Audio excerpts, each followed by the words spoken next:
ఏంటండి, పూజ గదిలో నుండి 2 గంటలైనా బయటకు రాలేదు మీరు? అంతలా ఏం ప్రార్థిస్తున్నారేంటి భగవంతుణ్ణి? మీకేం తెలుసండి మా కుటుంబ సమస్యలు? అవన్నీ భగవంతునికి చెప్పుకోవాలంటే ఆ మాత్రం సమయం పడుతుంది. అయినా భగవంతుని నమ్మని మీకేం తెలుస్తుంది ప్రార్థన విలువ? మీరు అన్నట్లు మీరనుకున్న భగవంతుణ్ణి నేను నమ్మను. కానీ నాకు తెలిసిన ధర్మానికి ప్రతిరోజు భోజన సమయంలో 1 నిమిషం ప్రార్థన చేస్తాను. అది కూడా నా కోసం కాదు.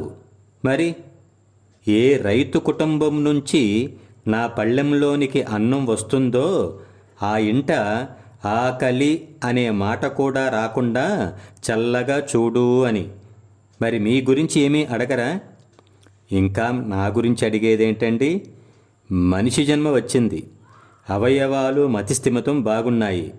ఉన్నంతలో తృప్తిగా జీవించే బుద్ధి ఉంది. అన్నీ నా దగ్గరే ఉండగా ఇంకేం అడగాలి?